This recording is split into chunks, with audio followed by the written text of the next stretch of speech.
Hello વિદ્યાર્થી મિત્રો, રાધે રાધે. તો આજે તમારા માટે એક નવી જ ઇન્ફોર્મેશન લઈને આવી ગયા છે કે ઘણા વિદ્યાસહાયકની ભરતી ચાલી રહી છે. તો રોસ્ટર કરીએ છીએ અત્યારે આપણે કે રોસ્ટર ક્યારે બનશે એનો પત્ર આવી ગયો છે ને એ બધી જ. તો રોસ્ટર કઈ રીતે બને છે અને કોર્ટ કેસમાં શું થશે બધું જ આપણે આ વિડીયોમાં જોશું. તો વિડીયોને એન્ડ સુધી જોવાનું ન ભૂલતા અને વિડીયોને લાઇક કરી દેજો, ચેનલને સબસ્ક્રાઇબ કરી દેજો અને તમારા કોઈ પ્રશ્ન હોય તો કમેન્ટમાં આપણને લખી દેજો, આપણે એના જવાબ દેવાની કોશિશ કરશું. તો પહેલું તો કોર્ટ કેસમાં આગળ શું થશે. તો મિત્રો બધાને ખબર છે હવે કે 6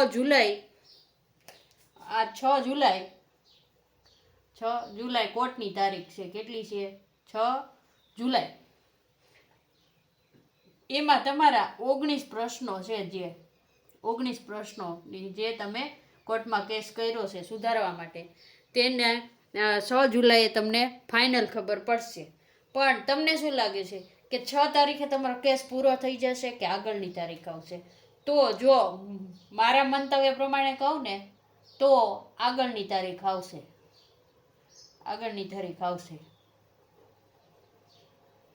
ભલે પ્રક્રિયા થશે તમારી, જે થવાની છે એને જલ્દી આવે એવી આશા રાખીએ આપણે, બરાબર. પણ 1 તારીખમાં તમારો કોર્ટના કેસનો ચુકાદો આવે એવું આપણને ક્યાંયથી દેખાઈ રહ્યું નથી. હજી તમારી કમસે કમ 2 થી 3 તારીખ આવે. શું કામે? તો કે તમારા જે પ્રશ્ન સુધારવાના છે, કમિટી છે, પછી બેયના વકીલ સામે દલીલ કરશે, બરાબર, દલીલ થશે. બંને તમે આપણી કમેન્ટ આવે છે એના ઉપરથી આપણને જોવા મળે છે કે બે પાસે પાકા પુરાવા છે પ્રશ્નના, બરાબર. તો સ્ટેટ એક્ઝામિનેશન બોર્ડ પાસે પણ છે અને જે વિદ્યાર્થી મિત્રોએ કોર્ટ કેસ કર્યો છે એની પાસે પણ સરકાર માન્ય પાકા પુરાવા છે. તો બહેસ તો થવાની જ છે, દલીલ થશે. પછી જજ સાહેબ કેટલા કન્વિન્સ થાય છે ને કેટલા માર્ક્સ દેશે એ વાત અલગ છે. અત્યારે તો નવી કમિટીની બધી રચનાને થઈ ગયું છે.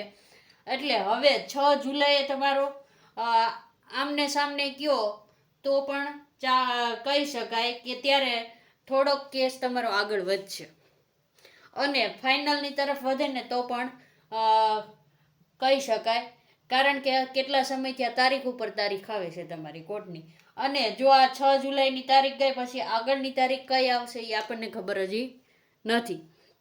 એટલે જે મિત્રોએ કોર્ટ કેસ કર્યો હોય ને એ તારીખની વાહે નો બેતા અને તૈયારી એક્ઝામની ચાલુ કરી દીજો. શું કામે? જો તમને ભરતી થઈ જાય ને પછી કોર્ટનો ચુકાદો આવે તો તમને માર્ક આવે તો એ કાંઈ ઉપયોગી છે? રિઝલ્ટમાં માર્ક સુધરી જશે, તમને નવી માર્કશીટ પણ મળી જાય, તમે પાસ થાવ, પણ તમે મેરિટમાં આવશો. ભરતી પછી તમારા માટે જે અનામત જગ્યા રાખી હોય ફરીથી કરે તો અલગ વાત છે, બરાબર. તો અત્યારથી તૈયારી ચાલુ કરી દીજો ને 6 તારીખે તમને ફાઇનલ ખબર પડી જશે કે કોર્ટ કેસમાં શું થશે. હવે તો કે બધા રોસ્ટર રજિસ્ટરની વાત કરે છે, બરાબર. તો કે રોસ્ટર શું છે પહેલા તો એ સમજવું પડે. રોસ્ટર રજિસ્ટર છે ને એ તમારી ખાલી જગ્યાઓ કેટેગરી વાઇઝ કે આ જિલ્લામાં છે ને એનું રજિસ્ટર હોય છે. પણ એ તૈયાર કોણ કરે છે? તો કે સામાન્ય વહીવટ અને સામાજિક ન્યાય અને અધિકારીતા વિભાગના નિયમો મુજબ બંને સાથે મળીને રોસ્ટર તૈયાર કરે છે. હવે તમને એમ થશે કે રોસ્ટરમાં અનામતની ટકાવારી કઈ રીતે નક્કી થાય છે, બરાબર. તો અનામતની ટકાવારી છે ને મિત્રો તમારી તમારે જે જિલ્લામાં વસ્તી હોય, બરાબર, એક તો શું હોય, જિલ્લામાં વસ્તી હોય ને એના આધારે થાય. વસ્તી હોય પછી અનામતની ટકાવારી કેટલી આપેલી છે અને મૂળ એમાં આવશે ખાલી જગ્યાઓ. મેઇન તમારી કઈ આવશે? 3 વસ્તુ, આમાં 3 પોઈન્ટ તમારી ટકાવારી નક્કી થશે, બરાબર. તો એક તો હશે પહેલા તો મૂળ ખાલી જગ્યા, કે તમને જેટલી જગ્યા મંજૂર કરી છે એમાંથી તમારી કેટલી જગ્યા છે ટકાવારી પ્રમાણે, બરાબર. પછી તમને અનામતની ટકાવારી કેટલી આપેલી છે, અનામતની ટકાવારી. અને બીજું છે જિલ્લાની વસ્તી. તમારા જિલ્લામાં જે કેટેગરી જેટલી વસ્તી હોય ને એના આધારે તમને અનામતની જગ્યા મળશે. આ ધ્યાન રાખવું. ઘણા એમ કે અમને અમારા જિલ્લામાં ઓછી મેળીને વધારે મેળીને, તો આ જિલ્લા લેવલે તમારું રોસ્ટર તૈયાર થાય. આ બધું જ ધ્યાન રાખીને જિલ્લાની ટકાવારી, ખાલી જગ્યા, જિલ્લાની વસ્તીઓ, અનામતની ટકાવારી જે તમને કેટેગરી વાઇઝ હોય એ, અને આટલેથી તમારી આ ટકાવારી નક્કી નથી થતી. એમાં પણ તમારે શિક્ષકો જે છે ને, કુલ સ્ટાફ કયો તો કે સ્કૂલ સ્ટાફ હોય, કુલ શિક્ષકો જે ફરજ ઉપર હોય એને ગોઠવવામાં આવે ક્રમ મુજબ ગોઠવવામાં આવે. ટૂંકમાં તમે કહો ને તો એક લિસ્ટ જેવું બનાવવામાં આવે, અને એને પાસે કેમ ગોઠવવામાં આવે ખબર? Category wise. કેવી રીતે? કેટેગરી વાઇઝ ગોઠવવામાં આવશે, અને એની ગણતરી કરીને, અને જેમાં જે શિક્ષકોની જગ્યા ખાલી છે, જે કેટેગરી વાઇઝ ગોઠવા પછી કેટેગરીમાં જેટલી જગ્યા ખાલી છે ને શિક્ષકોને, જે હાજર શિક્ષકો છે, જે કાયમી શિક્ષકો છે, એના આધારે કેટેગરી વાઇઝ જગ્યા જે નીકળશે ને એ તમને આપવામાં આવશે. વાઇઝ જગ્યા ખાલી હશે ને એ તમારી કેટેગરી વાઇઝ આવશે. કેમાં આવશે? Category wise. હવે તમને એમ થશે કે તો આ જગ્યાઓ નક્કી કરવી હોય તો શું ધ્યાનમાં લેવામાં આવે છે? તો કે એમાં છે ને મિત્રો 3 વસ્તુ ધ્યાનમાં રાખવામાં આવે છે. એક તો શિક્ષકોની બદલી થઈ હોય ને ખાલી જગ્યા થઈ હોય, બરાબર? શિક્ષકોની બદલી થઈ હોય, બદલીની ખાલી જગ્યા થઈ, એટલે કે તે જિલ્લામાંથી બીજા જિલ્લામાં હમણાં શિક્ષકો ગયા હોય, આપણને ખબર છે કે શિક્ષકોના બદલી કેમ ચાલુ હતા, તો ઈ હોય. પછી શું હોય તો ઘણા શિક્ષકોએ રાજીનામા આપ્યા હોય. રાજીનામા આપે એટલે શું થાય? જગ્યા ખાલી પડે, શિક્ષકની ખાલી પડી હોય તો, અને ઘણા શિક્ષકો શું હોય બદલી થઈ હોય, ઘણાએ રાજીનામું આપ્યું હોય, ઘણાનું શું હોય નિવૃત્ત થયા હોય. શું થયું હોય? ઘણા શિક્ષકો નિવૃત્ત થયા હોય ને એની ખાલી જગ્યા પડી હોય, ખાલી જગ્યા પડી. આ બધીને ગણતરીમાં લઈ અને રોસ્ટર બનાવવામાં આવે છે. આ ગણતરીમાં તો લેવાની જ છે, તેમ છતાં રોસ્ટર ન બને.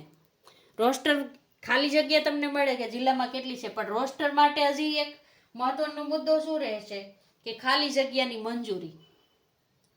ખાલી જગ્યાની મંજૂરી એના આધારે રોસ્ટર બનશે. હવે આપણે કોઈ એક જિલ્લાનું ઉદાહરણ લઈએ કે હાલો આપણે આ બધી જ ક્રાઇટેરિયા પૂરો કરતા હોય અને આપણે જોઈએ કે અમરેલી જિલ્લો, બરાબર? અમરેલી જિલ્લો, તો કે આ બધીની ગણતરી કરીને, તો અંદાજિત કહું છું, આપણે આ ખાલી સમજવા માટે જ છે, ઉદાહરણ છે, તો કે જોઈએ ને તો અમરેલી જિલ્લામાં 400 જગ્યા ખાલી છે. કેટલી? 400 જગ્યા ખાલી છે, પણ મંજૂરી તમને 350 જગ્યાની જ મળી છે.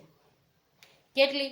શિક્ષકોની ભરતી કરવાની મંજૂરી 350ની જ મળી છે, અને જગ્યા તો 400 ખાલી છે. રોસ્ટર પ્રમાણે ગણતરી કરે, પણ સરકાર તરફથી મંજૂરી 350ની મળી છે, તો આને જ કેટેગરી વાઇઝ રોસ્ટરમાં વિભાજન કરવામાં આવે.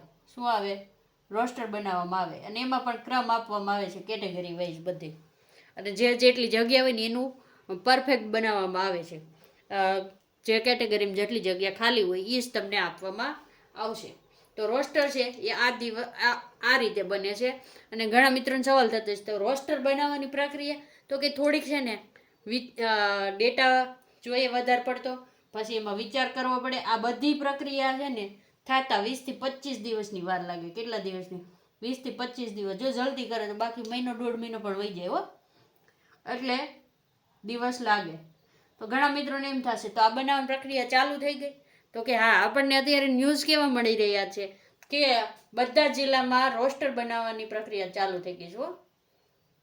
રોસ્ટર રજીસ્ટર કરવાનું ચાલુ થઈ ગયું છે, પ્રક્રિયા ચાલુ થઈ ગઈ છે.